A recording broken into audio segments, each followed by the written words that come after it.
Nellie Bly spent her whole life doing things other people thought she couldn't. She spoke her mind in a time when women's voices often went unheard. She acted undercover to expose the truth about terrible injustices. And she performed amazing feats that made her one of America's most famous and daring reporters. Nellie, though she didn't have that name yet, was born on May 5th, 1864, in a small town not far from Pittsburgh, Pennsylvania. Her given name was Elizabeth Jane Cochran, but hardly anyone called her that. Thanks to her mother's habit of dressing her in pink and white, instead of the dull gray and brown most young girls wore, Elizabeth soon became known as Pink. Pink was a brown-haired girl who loved her family and chewing gum and horses. The town she was born in was called Cochran's Mills. It had once been Pitt's Mills, but the name was changed in honor of Pink's father, a successful property owner and mill operator who had been a local judge for 5 years. When Pink was 5 years old, her family moved to nearby Apollo, Pennsylvania. There, she lived with her parents, 3 brothers, and 1 sister in a big house with enough land for a cow, a horse, and 2 dogs. She also had 10 older half-siblings from her father's first marriage, which meant lots of half-nieces, half-nephews, and cousins to play with. But soon, something terrible happened. 2 months after Pink's 6th birthday, her beloved father unexpectedly died. He did not leave a will, and at that time, husbands and wives did not automatically inherit each other's land and property.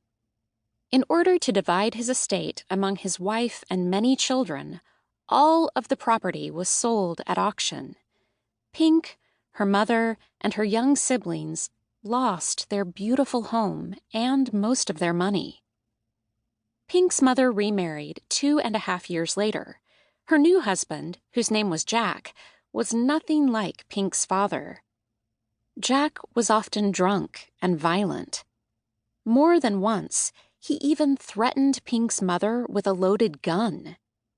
In those days, it was very unusual for a woman to sue her husband for divorce, but Pink's mother finally decided she could not stay married to Jack.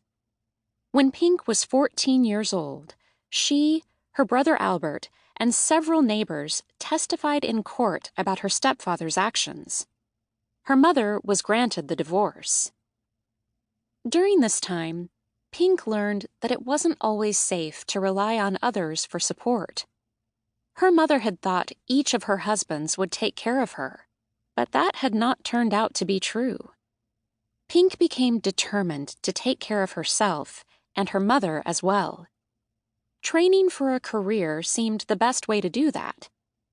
At age 15, Pink decided to go to school to become a teacher. The Indiana State Normal School was only 15 miles away from Apollo and considered one of the best schools of its kind.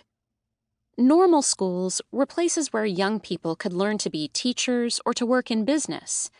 When Pink enrolled, she added a silent E to the end of her last name. Perhaps she thought Elizabeth J. Cochrane sounded more fancy and sophisticated.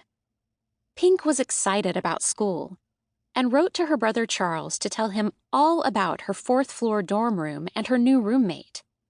She took classes in arithmetic, grammar, reading, writing, drawing, and spelling.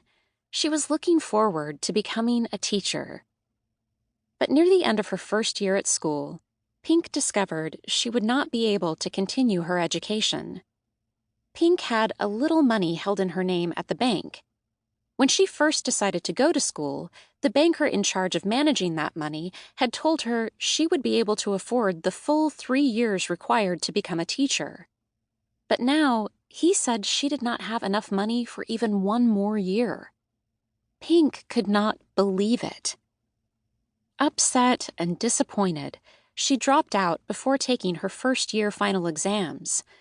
Later in her life, embarrassed about her family's trouble with money, Pink would say that she had to drop out because she was ill, and also claimed she went to school for 2 years instead of just 1. But money had been the real reason. And now she would have to find another way to earn a living. She was not going to let this setback stop her from taking care of her mother and herself.